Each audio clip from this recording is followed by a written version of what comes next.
Last lecture में हमने अलग अलग वर्टाइसेस के कोऑर्डिनेट्स को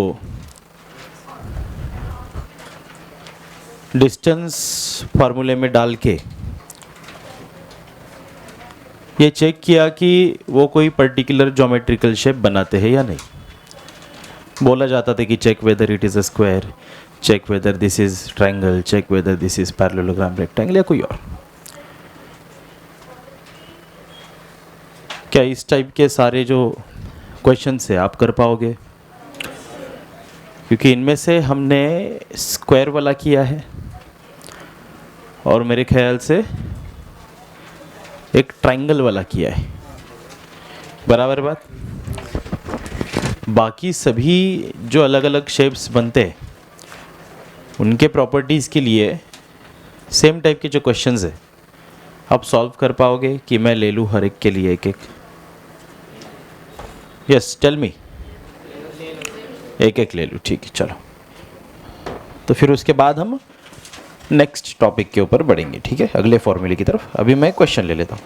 राइट एंगल ट्रायंगल का लिया हमने? नहीं लिया ना? ले लो। वेरीफाई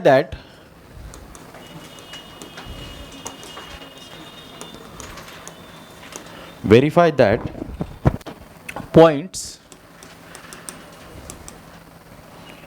जो कि है P -2, उसके बाद Q 2, एंड है R 2, 7। 3 दे दिए पॉइंट, बराबर। R वर्टाइसेस ऑफ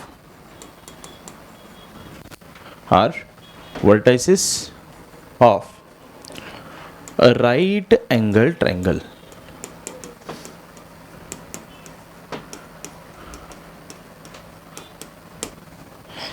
तो इस बार हमें इन पॉइंट्स को, इन दिए हुए पॉइंट्स के कोऑर्डिनेट्स को लेकर के ये वेरीफाई करना है कि क्या ये राइट एंगल ट्रायंगल बनाते हैं या नहीं, जो कि मेरे ख्याल से बहुत ही सिंपल और साधारण क्वेश्चन हो गया। क्योंकि राइट एंगल ट्रायंगल होना है तो एक ही बात उसको साबित करनी है, बस सिर्फ और सिर्फ एक ही बात। कौन सी बात? Pythagoras theorem. नालायको, डिस्टेंसेस का इस्तेमाल कर रहे हो। 90 डिग्री कहाँ पे घुस गए? एंगल की बात चल रही है। 3 डिस्टेंसेस, 3 कोऑर्डिनेट्स दिए, इनकी मदद से 3 अलग अलग डिस्टेंस निकलेंगे। एक तो निकलेगा PQ, QR और PR। जो 3 डिस्टेंसेस मिलेंगे उनकी जो वैल्यूज़ निकल के आएगी वो पाइथागोरस थ्योरम में डाल के चेक करोगे कि वो पाइथागोरस थ्योरम को सेटिस्फाई करते हैं या नहीं। अगर पाइथागोरस थ्योरम को सेटिस्फाई करते हैं, LHS = RHS प्रूव हो जाती है, तो जाहिर सी बात है ये 3 पॉइंट्स राइट एंगल ट्रायंगल को बनाते हैं। क्योंकि पाइथागोरस थ्योरम सिर्फ राइट एंगल ट्रायंगल में ही लगता है। आ रही है बात समझ? तो हम इसकी मदद से, मतलब डिस्टेंस फार्मूले की मदद से डायरेक्टली इनडायरेक्टली ये बता सकते हैं कि ये दिए हुए पॉइंट्स के कोऑर्डिनेट्स राइट एंगल ट्रायंगल बनाते हैं या नहीं। आ रहा है समझ? कर पाओगे? Do it.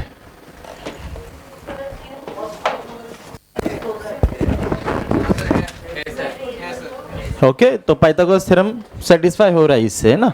मतलब ये राइट एंगल ट्रायंगल फॉर्म करता है।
Outstanding for the current year. Outstanding के एडजस्टमेंट क्या होती है, ऑफसेटिंग होने पर ऐड होगा सेकेंड इफेक्ट असेट्स है, तो बिल्कुल वो ट्रीटमेंट यहाँ पर करती है ऑफसेटिंग।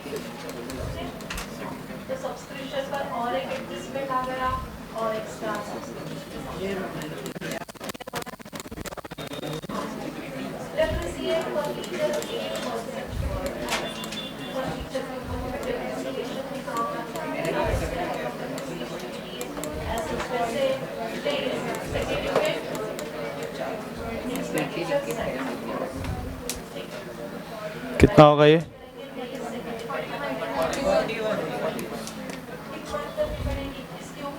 इसका कुछ नहीं कर सकते है ना, झूठ बोल। यस बराबर है।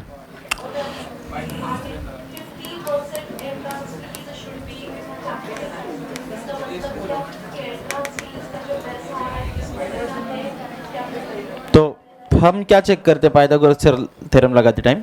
सबसे बड़ी साइड कौन सी है? जाहिर सी बात है, कौन है? 4 का स्क्वायर 16 आता है फिर भी 41 नहीं है, 5 का स्क्वायर 25 आता है फिर भी 41 नहीं है, मतलब रूट 41 दोनों से बड़ा है। तो जो सबसे बड़ा होता है उसको हाइपोटेनस लिया जाता है, राइट? क्योंकि ट्राइंगल की सबसे लॉन्गेस्ट साइड जो होती है राइट एंगल ट्राइंगल की, वो हाइपोटेनस होती है। तो इसको एज हाइपोटेनस लेंगे तो हमें क्या दिखेगा? पी आर का square is equal to P Q का स्क्वायर प्लस क्या हो जाए क्यू आर का स्क्वायर। अगर ये प्रूव हो जाता है तो ये पॉइंट्स पाइथागोरस थ्योरम को सेटिस्फाई कर रहे हैं, मतलब वो राइट एंगल ट्रायंगल फॉर्म करते हैं। अगर ये सेटिस्फाई नहीं होता है तो राइट एंगल फॉर्म नहीं करते हैं ना, सिंपल सी बात है। तो हम रूट 41 का square is equal to P Q which is how much 4 का square plus Q R which is 5 का स्क्वायर के बराबर, जो कि आ ही जाएगा क्योंकि इसके अंदर ये दोनों चीज़ लगी हुई, यही पे समझ जाना चाहिए। लेकिन फिर भी चलो, स्क्वायर रूट गया मर, बचा 41 इज इक्वल टू 16 प्लस 25 और प्रूफ हो चुका है ये दोनों मिलके बनाते हैं ओके।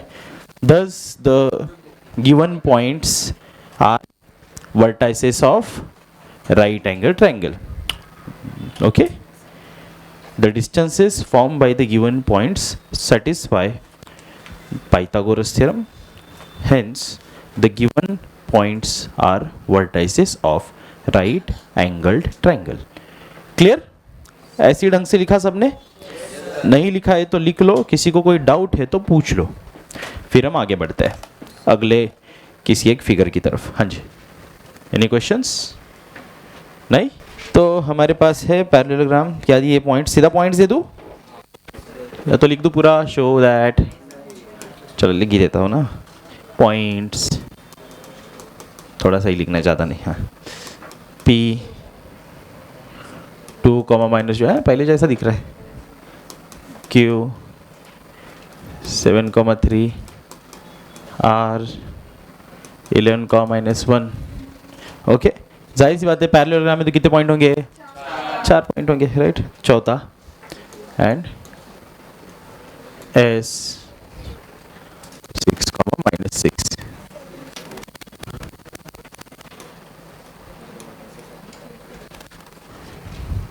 are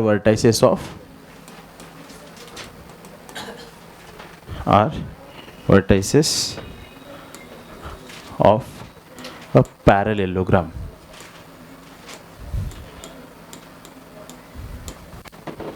ठीक है, अब पैरेललोग्राम प्रूव करना है तो आपको पता है क्या क्या चेक करना है, पता है ना? कि बता दूं एक बार, देखो अगर किसी क्वाड्रिलेटरल को पैरेललोग्राम होना है तो हमें क्या क्या चीजें मालूम होनी चाहिए, क्या उसकी प्रॉपर्टीज क्या है? सोचो ना, ये मान लो आपका पैरेललोग्राम है, आप इसको पैरेललोग्राम तब बोलोगे जब, अब क्योंकि डिस्टेंस फार्मूले का इस्तेमाल कर रहे हैं हम लोग, है ना, ऐसी जगह पे फार्मूला ज़्यादा इजी होता है, लेकिन चलो अभी डिस्टेंस फार्मूले की मदद से ये डिस्टेंस सेम होना चाहिए, अपोजिट ये डिस्टेंस सेम होना चाहिए, तो क्या पैरेललोग्राम प्रूव हो जाएगा? नहीं होगा, क्योंकि ये तो क्योंकि ये चीज़ तो रेक्टेंगल में भी होती है। तो कैसे पता चलेगा पैरेललोग्राम है कि नहीं है? डायगोनल से, एग्जैक्टली। तो ये डिस्टेंस और ये डिस्टेंस अलग आने चाहिए, एक बड़ा एक छोटा। तो ये पैरेलल, अगर ये डिस्टेंस सेम आते तो रेक्टेंगल हो जाता। तो अपने को 1 2 3 4 5 6 डिस्टेंसेस निकालने। लास्ट एक क्वेश्चन में किया था हमने, याद है? बिल्कुल इसी तरीके से। चलो करो सब लोग। यस बेटा, यस, गुड। हाँ, R11 -1 है, यस। याद करो, मैंने आपको कुछ बोला था, कैसे मालूम क्या? Every rectangle is a parallelogram, but not necessarily every parallelogram is a rectangle. तो क्या अगर एग्जामिनर ने हमको पूछ लिया show that this is parallelogram, तो हम नहीं बोल सकते है ये पैरेललोग्राम? नहीं बोल सकते? बोल सकते। Let us satisfy the ego of examiner. ठीक है भाई, तू रेक्टेंगल को पैरेललोग्राम बोलना चाहता है, बोल ले, होता है वो, कोई बुरी बात। देखो, ऐसी आपको ना फंसाने की कोशिश की जाती है क्वेश्चन के अंदर। समझ पा रहे हो आप लोग? क्या ये रेक्टेंगल है? अरे यस और नो? ये जो कोऑर्डिनेट्स दिए हैं ये रेक्टेंगल की कंडीशंस को सेटिस्फाई करते हैं, बराबर। आपने देखा कि डायगोनल्स जो है उनके लेंथ भी सेम आए, √82 आया ना? डायगोनल कितना आया? √82 आया ना? तो आपने देखा दोनों डायगोनल तो सेम पैरेललोग्राम में नहीं होते हैं। ये आपकी समझ है, क्योंकि हमने तो ये भी सीखा है ना कि अगर रेक्टेंगल भी होगा तो इसको भी पैरेललोग्राम बोल सकते हैं। उस केस में तो डायगोनल सेम होते हैं। Every rectangle is a parallelogram, yes और no? Every parallelogram is rectangle. तो अगर जानबूझ के एग्जामिनर रेक्टेंगल के कोऑर्डिनेट्स देके पैरेललोग्राम शो करने बोल रहा है तो कर देते हैं, क्या बुरी बात है? इट्स ओके, ये भी तो पैरेललोग्राम होता है। अरे यस और नो? अरे ध्यान दो सब लोग, इधर की बात कर रहे हो, मैं समझा रहा हूं आपको कुछ, पहले सुन लो ना बात। आ गया सबको समझ? कर लो पूरा। चलो आगे फिर next question.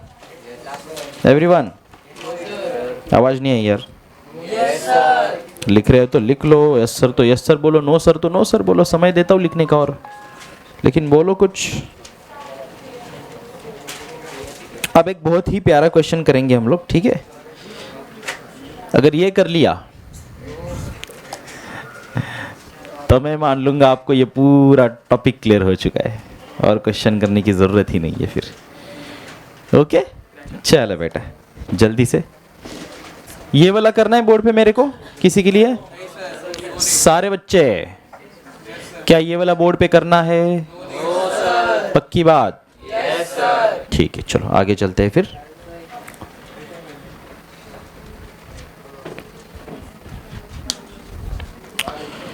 So the question is, show that, क्या है थर्ड फोर्थ, क्या है number? Show that the points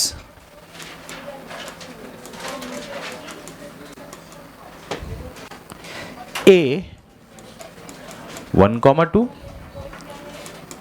B 1,6, C 1 + 2√3, 4 are vertices of an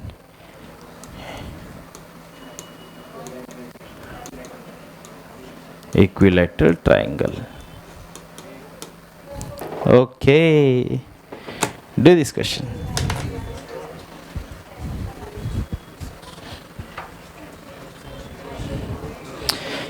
एक चीज बताओ आपको, ध्यान दो बेटा। जब क्वेश्चन में शो दैट बोला जाता है ना है, तब वो कोऑर्डिनेट्स उस चीज के होते ही है। हाँ, होते ही है। आपको वेरीफाई नहीं करना है, आपको बस शो करना है। हाँ है, चेक करना है और बताना है हाँ सच में है। शो दैट की केस में होते ही है। जब क्वेश्चन में आता है वेरीफाई, जैसे हमने पीछे किया था, तो उसमें गारंटी नहीं होती है कि नहीं है, फिर हमें नहीं होने का भी वो बताना पड़ता है, नीचे जस्टिफिकेशन लिखना पड़ता है लास्ट में उसका। लेकिन शो दैट में ऐसे नहीं होता, शो दैट वाले क्वेश्चंस में वो होते ही, तो पहली बात तो समझ जाने का भैया जो फिगर दिया है वो दिए हुए कोऑर्डिनेट्स उसको बनाने वाले ही है, बस मेरे को अब ठीक से उसको प्रूफ करके दिखाना है कि हाँ सच में वो है। हरी बात समझ? यस। तो शो दैट और वेरीफाई के बीच का ये फर्क है। कर दूं मैं बोर्ड पे?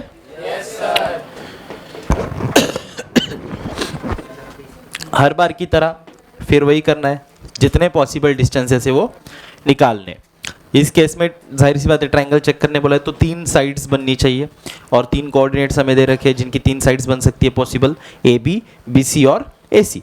तो ये 3 डिस्टेंसेस हम निकालेंगे, ठीक है। तो पहले मैं निकाल लेता हूँ डिस्टेंस ए बी। तो मैंने बोला distance of A B is equal to distance फार्मूले के according x2 minus x1 the whole square plus y2 minus y1 the whole square. तो हमने देखा x2 which is 1 minus x1 which is again 1 whole square plus y2 which is 6 minus y1 2 the whole square. So what this will be? This will be now 0 plus यहाँ पे 4 का square बच जाएगा जिसका मतलब है सिर्फ 4 आ जाएगा, ठीक है। तो डिस्टेंस ऑफ ए बी हमें मिल चुका है। Very good. Now let us go to find distance of B C. अब डिस्टेंस ऑफ बी सी जो है ये क्या आएगा? फिर वही हमारा स्ट्रक्चर, थोड़ा सा मैं रूट बड़ा कर देता हूँ इस बार, थोड़ी वैल्यू मेरे को विचित्र सी दिख रही है, बच्चा डर जाएगा, बोलेगा डरने का, every number is just a number, उसको नंबर की तरह देखो, जो ऑपरेशंस करने हो परफॉर्म करो। बोला ठीक है सर, फॉर्मूले के अकॉर्डिंग क्या होगा? x2 माइनस x1 का होल स्क्वायर। फिर देखा मैंने x2 में भी 1 है, x1 में भी 1 है, और फिर y2 माइनस y1 का होल स्क्वायर। y2 मैंने देखा, सॉरी x2 हाँ x2 ये पूरी वैल्यू है ना, x2 ये पूरी वैल्यू है जितने मैंने पीले कलर से हाईलाइट कर दी। तो हमारे लिए ये x2 की वैल्यू जो है, अब मैं जानबूझ के देखो ऐसे डालता हूँ 1 प्लस 2 रूट 3 इतनी है, ओके, माइनस x1 क्या है? 1 है, और ये पूरे का स्क्वायर। देखो ना, ये वैल्यू ब्रैकेट में रखी है x2 की, माइनस ये x1, ठीक है, ये x2 पूरी वैल्यू माइनस ये x1 हुआ, और इस पूरे का स्क्वायर ब्रैकेट लगा के क्या कर दिया? स्क्वायर। तो अपना सेम चीज़ हो गई, x2 माइनस x1 का whole square, x2 minus x1 का होल स्क्वायर, ठीक है, प्लस y2 माइनस y1 कर लेते हैं। y2 है आपका 4 माइनस y1 है 6, ओके, का होल स्क्वायर। कर लिया ऐसे कुछ। अब इसको सिंप्लीफाई करेंगे, थोड़ा सा गंदा दिख रहा है दिखने में, लेकिन इतना कुछ नहीं है, ठीक है। हाँ, नॉर्मल नंबर से थोड़ा डिफिकल्ट है, जाहिर सी बात है, लेकिन इतना कुछ मुश्किल भी नहीं है। इसको पहले ब्रैकेट को सिंप्लीफाई करोगे, इतना ही बचेगा, मतलब 1 माइनस 1 कटने वाला है आगे जाके, है ना। मैं आपके लिए सारी स्टेप परफॉर्म, और ये आपका क्या बचेगा? -2 का स्क्वायर। फिर अगली स्टेप पे आ गए, फिर अंडर रूट। अब मुझे पता है ये +1 -1 मर चुका है, बचा सिर्फ क्या है बेटा? -2 रूट 3 का होल स्क्वायर, ऐसा बचा है, और प्लस आपके पास बचा है -2 का स्क्वायर विच इज +4। अरे यस और नो? फिर ऐसे स्टेप बाय स्टेप करो, कभी गलतियां नहीं होती, हर एक स्टेप क्रॉस वेरीफाई करते चलो, नहीं तो एंड में फिर पूरा रिजल्ट बदलना पड़े तो टाइम वेस्ट हो जाता है। उससे अच्छा उसी स्टेप में थोड़ी देर रह के चेक करते चलो, है ना, ज़्यादा कुछ फर्क नहीं पड़ेगा, और एक बार अच्छी प्रैक्टिस हो गई तो उतना भी वेट नहीं करना पड़ेगा। अब आप जानते हो माइनस का स्क्वायर से मेरे को कोई फर्क नहीं पड़ता, इन दोनों का स्क्वायर जो इस पे बढ़ जाएगा, 2 का स्क्वायर बन जाएगा बेटा 4 इंटू ये 3 और रूट, मतलब रूट के अंदर 3 है ना, तो उसका रूट और ये स्क्वायर कट जाएगा, बचेगा सिर्फ 3, इतना बचा मेरे पास, राइट। हाँ, और ये मेरे पास आगे क्या है? +4। तो अब वापस 12 + 4 विच इज 16, और इसका रूट बाहर आ गया 4। अरे यस और नो? तो डिस्टेंस ऑफ BC भी मेरा कितना आया? 4 आया, है ना। देखो इक्विलैटरल प्रूव करना चाहते हैं ना हम लोग, इक्विलैटरल ट्रायंगल के लिए सारे डिस्टेंसेस, मतलब सारी साइड्स कैसी होनी चाहिए? इक्वल होनी चाहिए, सेम होनी चाहिए, कॉन्ग्रुएंट होनी चाहिए। तो ये दोनों तो आ गई, ये तीसरी चेक करनी पड़ेगी, है ना, ऐसे विश्वास नहीं मानेंगे, तीसरा भी चेक करना ही पड़ेगा। तो बोला ठीक है, अब तीसरा डिस्टेंस कौन है? Distance of AC। तो distance of AC is equal to, फिर एक बार under root x2 minus x1, हमारे फिर यही वैल्यू है x2 की, तो हमने फिर इसको उसी तरीके से लिखना है, बिल्कुल ओके, बिल्कुल उसी तरीके से लिखना है, सारी स्टेप्स परफॉर्म करनी है ओके। और ये आपका है 1 plus y2 minus y1 4 minus y1 है 2। तो आप देखोगे कि यार कोई फर्क नहीं पड़ेगा, ये दोनों ब्रैकेट सेम है। देखो ये -2 है, 4 माइनस 2 प्लस 2 आएगा, -2 का स्क्वायर करो प्लस 2 का स्क्वायर करो, आंसर वही बनेगा। ये वाली वैल्यू भी सेम है पूरी, तो अल्टीमेटली मेरा रूट सॉल्व करके मेरे को मतलब यही स्टेप वापस लिखनी है, मेरे को मतलब यही स्टेप्स वापस लिखने, तो मैं सीधा फाइनल लिख दूं, क्या आ जाएगा, √16 आ जाएगा, यानी कि अपना डिस्टेंस ऑफ AC कितना आ जाएगा, 4 आ जाएगा। तो मतलब हमको समझ गया कि सारे डिस्टेंसेस सेम है, हम बोलेंगे since distance of AB is equal to distance of BC is equal to distance of AC, okay, all the sides are equal, thus the given points are vertices of a equilateral triangle, of an equilateral triangle. Done? पूरा लिखने की जरूरत है last तक का? समझ में सबको आ गया? लिख भी अच्छे से पाओगे? जल्दी से अगर रह गया है तो कंप्लीट कर लो 1 मिनट में, फिर हम आगे बढ़ेंगे क्विक। हाँ, तो अब बच्चा, वैसे तो और कई सारी फिगर्स बनती है, और कराऊं कि अगले टॉपिक पे चलो? पक्की बात? अब आपका जो दिमाग में लॉजिक है वो बन गया होगा कि करना क्या होता है। जो भी फिगर प्रूव करने के लिए, वेरीफाई करने के लिए, शो दैट की फॉर्म में ऐसे किसी भी तरीके से पूछ लिया, तो उस फिगर के प्रॉपर्टीज को देखो, और वो प्रॉपर्टीज क्या हम डिस्टेंस फार्मूले की मदद से डिस्टेंसेस उसके निकाल के साइड्स के सेटिस्फाई कर सकते हैं क्या, ये चेक करो। अगर वो प्रॉपर्टीज वो चीज़ सेटिस्फाई करती है तो वो फिगर वो है, अगर प्रॉपर्टीज नहीं सेटिस्फाई होती है तो वो चीज़, वो फिगर, मतलब वो दिए हुए कोऑर्डिनेट्स उस फिगर को बनाते नहीं है। यस और नो? पक्की बात? चलो आगे। अब हमें जो है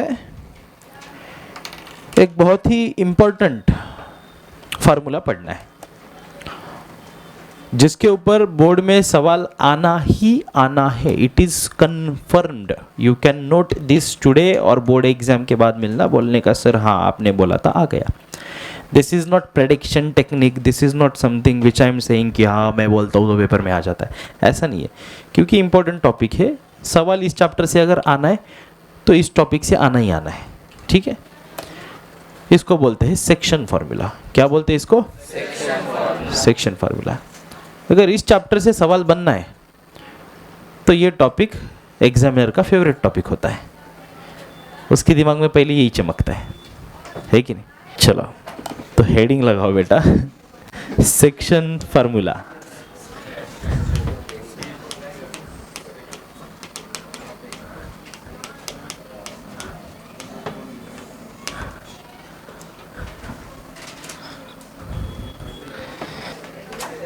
अब सुनो, एवरीवन पे अटेंशन।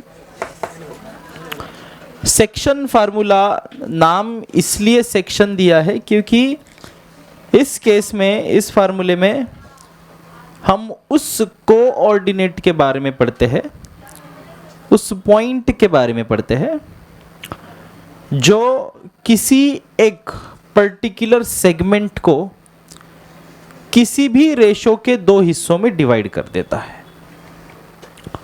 अब इससे मेरा क्या मतलब है, मैं ड्रॉ करने पे आपको अच्छे से समझ में आ जाएगा। सेक्शन करना यानी कि हिस्से करना, लेकिन वो हिस्से किस रेशो में हो रहे हैं ये अपने को मालूम नहीं है, तो उस रेशो को अपने m और n, m/n बोल दिया, ठीक है। अब इसमें कई सारी पॉसिबल केसेस बनती है।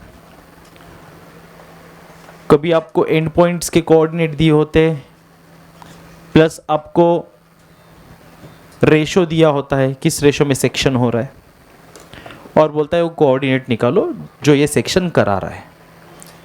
कभी आपको सेक्शन जो पॉइंट करा रहा है उसका कोऑर्डिनेट दिया जाएगा, रेशो नहीं दिया जाएगा, और बाकी सब कोऑर्डिनेट दे देंगे, बोलेंगे रेशो निकालो, या कभी कुछ और। इसमें बहुत सारी वैरायटीज बनती है क्वेश्चन की बहुत सारी बार फार्मूला एक, क्वेश्चन अनेक। फार्मूला एक ही, हर बार एक ही फार्मूला लगाना है और बहुत ही प्यारा सा फार्मूला है। एक्स और वाई के मतलब एब्सिस और ऑर्डिनेट दोनों के लिए है, ठीक है। अगर x की बात करूँ तो x is equal to mx2 plus nx1 upon m plus n, y की बात करूँ तो my2 plus ny1 upon m plus n। ये फार्मूला है। जैसे डिस्टेंस फार्मूला पहली बार सुन के आपको टेंशन आया था, लेकिन है कितना चिंदी, अरे यस और नो। ऐसा ये भी अभी पहली बार सुन रहे तो शायद दिमाग में नहीं चमका होगा कि यार ये क्या बोल दिया सर, लेकिन जब पढ़ेंगे तब चिंदी लगेगा, टेंशन नहीं लेने का, ठीक है। और हाँ, हर बार की तरह इसको भी अपन जो है डिटेल में समझेंगे कैसे ये फार्मूला आता है। सिर्फ फार्मूला चिप के आगे नहीं चला जाऊंगा, ठीक है, स्कूल की तरह बताऊंगा फार्मूला आया कहाँ से। तो देखो यार, हमारे पास फिर एक बार ये एक्स वाई एक्सिस, ठीक है, कार्टेशियन कोऑर्डिनेट सिस्टम हमारा। तो मैं इसको बोल देता हूँ एक्स, इसको बोलूँगा एक्स डैश, इसको बोल देता हूँ वाई, और ये होगा वाई डैश। ये है हमारा ओरिजिन। परफेक्ट। मान के चलते हैं कि यहाँ पे कोई एक सेगमेंट है। अब सेगमेंट है तो उसके दो पॉइंट्स है, जाहिर सी बात है, सेगमेंट है ना, कहीं से चालू होगा कहीं पे खत्म होगा, दो एंड पॉइंट्स होते हैं उसके। तो ऐसे अपन ने मान लिया कि यहाँ पे अपना एक ये सेगमेंट है, ऐसा जानबूझ के टेढ़ा बनाया क्योंकि पैरेलल बनाए तो पैरेलल में केसेस जो होती है वो बहुत ही जनरल बनती है। तो हमें ऐसा पैरेलल में जनरल केस नहीं बनती है, तो हमें ऐसा सीखना है, ऐसा जनरल फार्मूला बनाना है कि उसमें चाहे पैरेलल हो, एंटी पैरेलल हो, टेढ़ा मेढ़ा कैसा भी हो, उस 2D प्लेन के ऊपर हम उसको सॉल्व कर पाए, उसकी मदद से सारी केसेस ऑब्टेन कर पाए। तो इसलिए हम जानबूझ के टेढ़ा बनाते हैं सेगमेंट, है ना। अगर मैं पैरेलल बना देता ऐसे तो फिर पैरेलल की केस में तो बहुत सिंपल होता है, अरे यस और नो, हर चीज़ को सॉल्व करना, चाहे डिस्टेंस निकलना हो, चाहे सेक्शन निकलना हो, हर चीज़, ठीक है।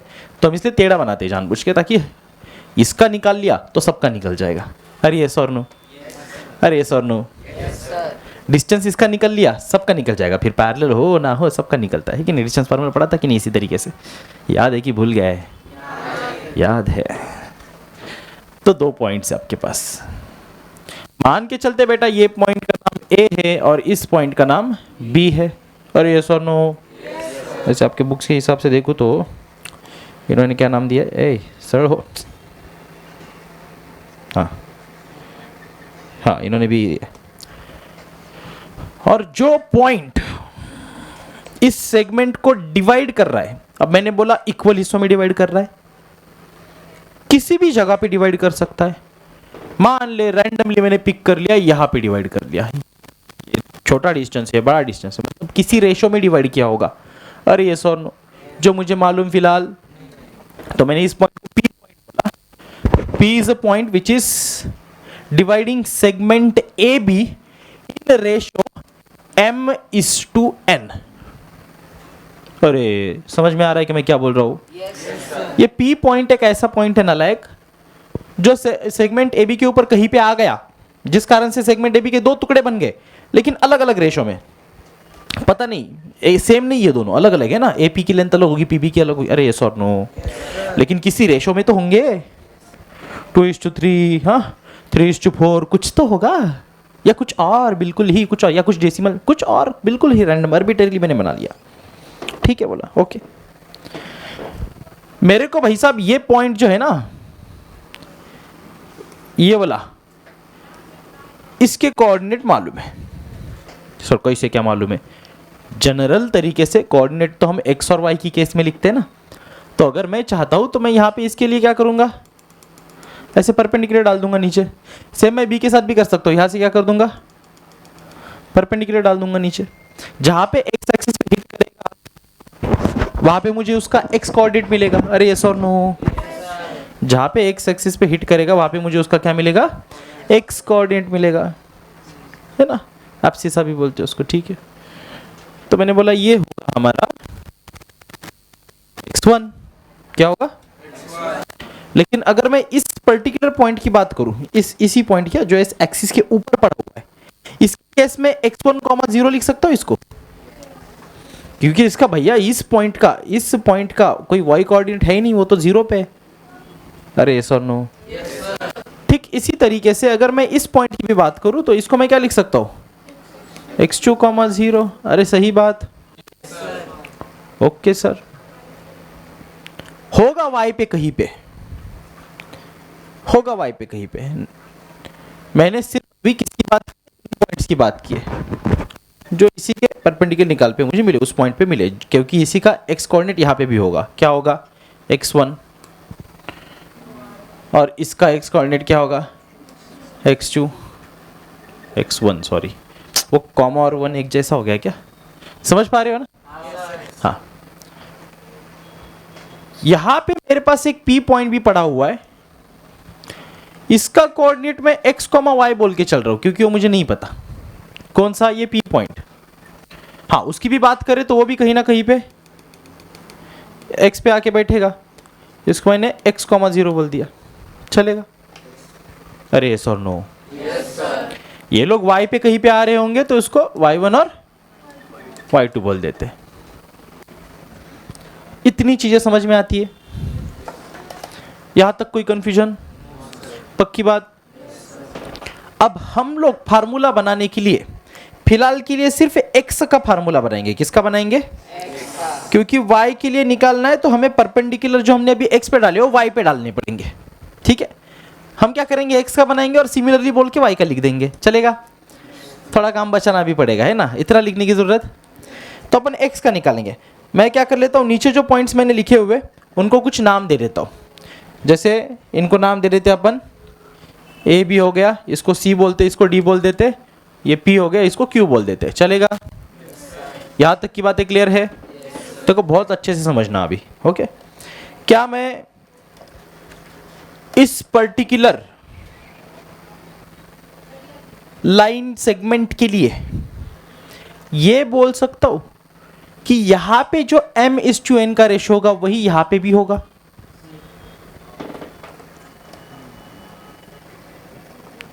ये आपको अगर समझ नहीं आ रहा तो ये आपको याद करना पड़ेगा, क्योंकि ये चीज आगे कंस्ट्रक्शन, इसे भी इससे को तो नहीं है लेकिन एसएससी को कंस्ट्रक्शन चैप्टर वहां पे भी यूज करनी है हमें। ठीक है, तो यहां पे भाई साहब जो आपका m/n रेशो होगा यहां पे भी होगा, लेकिन मेरे को इस केस में डिस्टेंस लेने से ज्यादा इस केस में लेना पसंद है, क्योंकि यहाँ पे सारे ये y कोऑर्डिनेट 0 है, तो मेरा काम थोड़ा आसान हो जाएगा। डिस्टेंस निकालने के लिए सिर्फ एक ही कोऑर्डिनेट का सब्ट्रैक्शन में लेके डिस्टेंस निकाल सकता हूँ, जो अपन ने ऑलरेडी पढ़ चुके हैं अपन लोग। एक्सिस के ऊपर डिस्टेंस निकालना, एक्सिस के पैरेलल लाइन को डिस्टेंस निकालना, सबसे शुरुआत में हमने लेक्चर स्टार्ट किया ही इसी मुद्दे से था। अरे यस और नो? तो अपन वही करेंगे। अपन क्या करेंगे, यहाँ पे अभी दो डिस्टेंस निकालेंगे, एक CQ का और एक QD का। ठीक है, मैंने बोला CQ का जो डिस्टेंस है वो क्या निकल के आएगा बेटा? x - x1 निकल के आएगा, है कि नहीं? अरे यस और नो? और जो QD है उसका डिस्टेंस क्या निकल के आएगा? क्योंकि ये पॉइंट्स जब बेटा y कॉमन हो या तो मैं बोलता हूँ 0 हो, तो सिर्फ एक ही जो कोऑर्डिनेट बचता है उनका उसी के डिफरेंस के बराबर उनका डिस्टेंस होता है। ये अपन ने फिर के पहले लेक्चर में पढ़ा हुआ है। तो QD के लिए मैंने बोलना है क्या? x2 - x। ठीक है, ये दो डिस्टेंसेस आ गए। अब ये जो दोनों सेगमेंट है इन्हीं का तो मैं रेशो लेना चाहता हूं। ये डिस्टेंस CQ इस टू मतलब समझते हो ना? हाँ, उसको अपन फ्रैक्शन की तरह भी लिख सकते हैं या ऐसे भी लिख सकते हैं, एक ही बात है, एक ही बात है ना? अरे यस और नो? तो अपन अभी ये CQ/QD करना चाहते हैं, और इसको मैंने बोला क्या है? m/n। ये मैंने m मान लिया, या मैंने n मान लिया। अरे यस और नो? तो अब CQ which is x - x1, QD which is x2 - x is equal to क्या बचेगा? m/n। अब जब इस तरीके से दो रेशो आपके पास पड़े हुए तो आप क्या करोगे? Cross multiplication. और कुछ चारा है क्या? अब सिंपली हम क्रॉस मल्टीप्लिकेशन करके इसको रिजॉल्व करेंगे। देखो क्या निकल के आएगा आपका। ये बन जाएगा n टाइम्स x - x1, और ये बन जाएगा is equal to m times x2 - x। अरे यस और नो? थोड़ा और अंदर मल्टीप्लाई कर लेंगे तो क्या हो जाएगा? nx - nx1 is equal to mx2 minus mx, अरे यस और नो, ठीक है। अब यहां से आप बोलो हम टर्म्स को कैसे रीअरेंज कर सकते हैं? क्या ऐसा कर सकते हैं? देखो जरा, ये टर्म मैं इधर लेके आता हूं, nx ऐसे ही रखता हूं, ये टर्म मैं इधर लेके आता हूं, क्या बन जाएगा?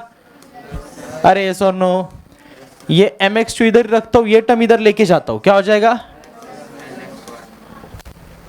और अब यहां पे मुझे दिख रहा है x कैसा है? कॉमन, कॉमन है तो निकालो खींच के बाहर। मैंने बोला ब्रैकेट में क्या बचेगा, मतलब n plus M, m plus n, एक ही बात है, चलेगा ना? इज इक्वल टू क्या बचा? mx2 plus nx1। अब मेरे को कुछ तो चमका, मैं बोला वाह, मेरे को क्या चाहिए? x चाहिए। x को रखा है इधर, ये mx2 प्लस nx1 अपॉन ये पूरी वैल्यू m प्लस n, और यही आपका फार्मूला x कोऑर्डिनेट के लिए, x is equal to mx2 plus nx1 upon m plus n। कुछ किताबों में, CBSE की किताबों में, जैसे कि इसी रेशो को ये लोग m1 m2 बोल देते हैं, कोई बुरी बात। तो फार्मूला कैसा दिखेगा? x इज इक्वल टू, बोल बेटा, m1 x2 plus m2 x1 upon m1 plus m2, मतलब सब m की भाषा में लिख दिया, प्लस 1 2 लगा दिया। अपन ने mn बोला, ये ज़्यादा बेटर होता है, और आगे की क्लासेस में भी ये इस्तेमाल किया था। पता नहीं CBSE ने ऐसी क्यों मत मिट्टी खाई है, लेकिन आप यही प्रेफर करना। ये एग्जाम में लिखने के लिए आप लिख सकते हो, आपके स्कूल वालों के लिए, बोर्ड्स में आप ये भी लिख सकते हो, कोई मार्क्स नहीं काटेगा, ठीक है? दोनों अलाउड है। आ गया समझ सबको? सिंपल मैथमेटिक्स लगाइए और कुछ नहीं किया है, ओके? रेशो लेके अपन ने बोला यहाँ का रेशो लेके सॉल्व करने में बहुत दिक्कत हो जाएगी, परपेंडिकुलर डालते हैं क्योंकि रेशो ही है ना, यहाँ पे भी सेम ही होगा। तो इन सेगमेंट्स का रेशो लेकर के अपन ने इसको सॉल्व किया, और अपने को जो है बड़े आसानी से इसका x कोऑर्डिनेट, मतलब बोले तो कौन, ये p का x कोऑर्डिनेट अपने को मिला। अपन सिमिलरली बोल के क्या बोल देंगे? सिमिलरली, मैंने बोला ना अपन सिमिलरली बोल के अगला कर सकते हैं। सिंपली हम क्या बोलेंगे इसको? Similarly, similarly y is equal to बन जाएगा, बोले बेटा, my2 plus ny1 upon m plus n, y का भी निकल जाएगा। और इसी चीज को एक साथ भी लिखा जा सकता है, एक साथ, सर एक साथ, हाँ जी बेटा एक साथ, यहाँ पे लिख देता हूँ आपके लिए, एक साथ, एक यहाँ पे लिख सकते हैं कैसे? x कॉमा y, क्योंकि आप x कॉमा y निकाल रहे हो ना, तो बघित बिंडोक, आप क्या निकाल रहे हो? x comma y। x comma y कौन है? x कॉमा y कोऑर्डिनेट है उस पॉइंट का जो इस सेगमेंट का सेक्शन करा रहा है, उसके कोऑर्डिनेट आप निकालते हो इस फार्मूले की मदद से। आ रहा है समझ? लेकिन ये फार्मूला सब कुछ कंस्टिट्यूट कर देता है, ये रेशो भी कंस्टिट्यूट कर देता है, mn, ये सारे बाकी कोऑर्डिनेट्स को भी कंस्टिट्यूट करता है, ये उस उस पॉइंट के कोऑर्डिनेट को भी कंस्टिट्यूट करता है जो डिवाइड कर रहा है। तो इनकी मदद से हम कुछ भी फाइंड कर सकते हैं, जो आगे हम क्वेश्चंस में पढ़ाऊंगा मैं आपको, ठीक है? लेकिन अब एक साथ कैसे लिखेंगे? x comma Y is equal to, पूरा ब्रैकेट बना लेता हूं, यहां पे लिखता हूं x के लिए पहले क्या बेटा, mx2 plus nx1 upon m plus n, my2 plus ny1 upon m plus n, ऐसे भी लिखा जा सकता है। पहले ये पूरा लिखने का और लास्ट में ही लिखने का। आया बच्चे समझ? तो अपन ने x का और y का इंडिविजुअल लिखा और एक साथ x कॉमा y भी लिखा। फार्मूला वही है, फार्मूला बदलता नहीं है। क्या सबको समझ में हमने कैसे कैलकुलेट किया? लेकिन हमने y का इंडिविजुअल यहाँ पे कैलकुलेट करके दिखाया क्या? हमने x का किया इस डायग्राम में, y का करना होता तो यहाँ पे y पे हमको ऐसे ये 3 लाइन परपेंडिकुलर जो x पे निकाली ना, वो हमें y पे निकालनी पड़ती और फिर उधर का रेशो लेके सॉल्व करना होता। आंसर सेम ही आता, इसलिए सिमिलरली करके हमने सीधा y का लिख दिया। आ रहा है समझ? पक्की बात? क्लियर है? छाप लो। अगर आपके दिमाग में ये नहीं आया है तो आपको एक सिंपलीफाई तरीके से समझाओ, और मतलब सिर्फ टॉपिक समराइज कर दो एक बार। चाहते हैं सब लोग? आपकी शक्लें देख के लगा मुझे आपको नहीं आया है। देखो ध्यान से, कुछ ज़्यादा हमने ये क्या, क्योंकि मैंने आपको डिटेल में समझाया ना बहुत। इतना डिटेल खाने की आदत नहीं है आपको।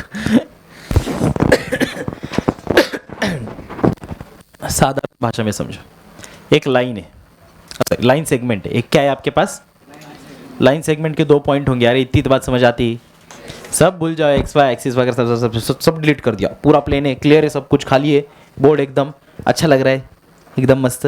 हाँ, इसके बीच में अपन ने क्या निकाल दी, सिर्फ एक लाइन सेगमेंट, क्या निकाल दी, उसका नाम क्या रख दिया, कोई बुरी बात। अब हम जानते हैं कि भैया ये पॉइंट अगर है तो इस पॉइंट की कुछ ना कुछ तो कहीं ना कहीं पे लोकेशन होगी, जो कि हम जाहिर सी बात है कार्टेशियन कोऑर्डिनेट सिस्टम के हिसाब से एक्स वाई एक्सिस के रेफरेंस से दिखाते हैं। तो मैंने इन पॉइंट्स के कोऑर्डिनेट्स लिख दिए, कोई बुरी बात। इस पॉइंट का कुछ कोऑर्डिनेट होगा और इस पॉइंट का कुछ कोऑर्डिनेट होगा। अब दोनों को एक्स वाई लिखूंगा तो चलेगा क्या, क्योंकि दोनों की वैल्यू एक्स और वाई सेम है क्या। तो पहले वाले को क्या बोल दिया 1 1, दूसरे वाले को क्या बोल दिया 2 2। इतनी सी बात तो समझ में आती। तो इसका कोऑर्डिनेट बन गया x1 y1, इसका कोऑर्डिनेट बन गया x2 y2। अरे यस और नो, पता नहीं कहां से पता नहीं कहां से एक नया ही नालायक पॉइंट आ गया, जो कहीं पे यहां पे मान ले बैठ गया करके, जिसका नाम था P। इसका नाम क्या था P। ये P पॉइंट ने क्या किया, ये AB की जिंदगी अच्छी चल रही थी, दोनों एक साथ जुड़े हुए थे, ये इनके बीच में आ गया, कबाब में हड्डी। अरे यस और नो। और ये पॉइंट बीच में आने की वजह से अब ये AB के 2 पीसेस हो गए, 2 पीसेस हो गए ना, एक AP और एक PB। अरे यस और नो। तो हम बोलेंगे इस P पॉइंट ने, इस नालायक ने, इस P पॉइंट ने क्या किया, सेक्शन किया। क्या किया, सेक्शन किया। किसका, सेगमेंट AB का। किसमें, AP और PB में। तो हमने बोला सेक्शन किया है तो किसी रेशो में किया होगा, किसी रेशो में किया होगा। अरे यस और नो। अब रेशो ही नहीं पता तो उसके लिए ये 2 मिनट होल्ड करो, वो भी समझा देता हूँ, सब समझाता, टेंशन नहीं लेगा, उसी सर है भैया, ध्यान दे। मैंने बोला एक काम कर, ऐसा समझ आपके पास सेम लेंथ की, ओके, सेम लेंथ की 3 डंडी है। कितनी डंडियां है, 3 डंडियां है। ये पहली डंडी, हाँ सर। ये दूसरी डंडी, हाँ सर। ये तीसरी डंडी, हाँ सर। अरे यस और नो, 3 डंडी है, कोई बुरी बात। अबे ध्यान दे, मैंने बोला। तो ये 3 डंडी मैंने ऐसे जोड़ के रख दी जैसे एक ही लाइन हो, कोई बुरी बात, एकदम सीधा। ये पहली डंडी, ये दूसरी डंडी, ये तीसरी, तीनों की लेंथ कैसी है भैया, सेम है। ओके, मान ले एक डंडी 5 सेंटीमीटर की है, दूसरी 5, तीसरी भी। अरे यस और नो। ओके, टोटल डंडे की लेंथ कितनी बेटा, 15 सेंटीमीटर। कितने होशियार है आप लोग, है कि नहीं। अरे मजा सोने अन्नो। बोला ठीक है सर, ये A पॉइंट मान लिया, ये B पॉइंट मान लिया, और ये है वो नालायक पॉइंट P, कोई बुरी बात। अब P ने सेगमेंट AB को डिवाइड किया, AP और PB 2 सेगमेंट बने, लेकिन मुझे बताओ AP कितना होगा अपॉन PB कितना होगा। आ रहा है समझ, ये सेगमेंट्स की लेंथ हो गई। अब आप, हाँ, अब आप रेशो समझो, 5 1 जा 5 2 जा, क्या आया, ये 2:1 रेशो कहलाता। ये है आपका M:N। तो मैं जिस MN की बात कर रहा हूं इसकी कर रहा हूं। अब देखो ना, क्योंकि जो 3 सेगमेंट थे बराबर, उसके 2 सेगमेंट इधर है, इसको बोलते हैं 2, और एक सेगमेंट इधर है, इसको बोलते हैं 1, इसलिए 2:1 का रेशो आया इस P की वजह से। फील आया, इसको बोलते हैं रेशो। किस हिस्से में डिवाइड किया है, तो हमको ऐसा किस हिस्से में डिवाइड किया है मालूम है क्या। तो अपन ने उसको क्या बोला, M:N। हमें नहीं पता इक्वल लेंथ कितनी है, कितने सेगमेंट से क्या है, कुछ नहीं पता, हमें बस पता किसी ना किसी रेशो में डिवाइड किया होगा। किसने? इस पॉइंट P ने, इस नालायक ने। उसका भी कुछ कोऑर्डिनेट होगा, पॉइंट है तो कोऑर्डिनेट तो है। अरे यस और नो? उसको अपन ने x, y बोल दिया, ठीक है, इसका x1, इसका x2, y1, इसको x, y, क्या बुरी बात है, चलेगा। और उनके आंसर निकले सॉल्व करने के बाद, जो पिछला मैंने पूरा समझाया उससे x निकला अपने को, ये तो याद करना पड़ेगा, mx2 plus nx1 upon m plus n, और y निकला my2 प्लस ny1 अपॉन, बोलते ऐसा अगर कर लोगे ना, ये अगर कर लोगे आपको ये x मिल जाएगा, ये अगर कर लोगे तो आपको y मिल जाएगा, आपको पता चल जाएगा ये पॉइंट कहां पे है। x, y से ही पता चलता है ना। अरे यस और नो? Yes sir. और दूसरी इंटरेस्टिंग बात, मान लो रेशो पहले से मालूम है, दे दिया है, बोल दिया 3:1 में डिवाइड किया, जा 3:2 में डिवाइड कर दिया, जा, और नहीं पता ये पॉइंट जो है ना ये कहां पे आ रहा है, तो उस रेशो की मदद से और इन दोनों के कोऑर्डिनेट की मदद से वो पॉइंट कहां पे है ये पता करा जा सकता। ये है इस फार्मूले का यूज। आ रहा है बच्चे समझ? Is that very very clear? और कोऑर्डिनेट दे दिया तो रेशो भी निकाल सकते हैं, कुछ नहीं, एम एन अपसेंट रहेगा, दो इक्वेशन फॉर्म होंगे, साइमल्टेनियसली सॉल्व करोगे, एम एन की वैल्यू निकल जाएगी। बता के चल रहा हूँ क्या होगा आगे, इक्वेशंस करते टाइम सीखेंगे, टेंशन मत लो, लेकिन बता के रख रहा हूँ। तो ये होता है सेक्शन फार्मूला और कुछ नहीं। Is that very very clear now? अरे यस और नो? पक्की बात? सबको समझ में आया? ठीक है, सब बच्चों आज के लेक्चर में यहीं पे रुकते हैं। Alright so that's it for today, see you in the next lecture. Thank you so much, good bye, all the very best.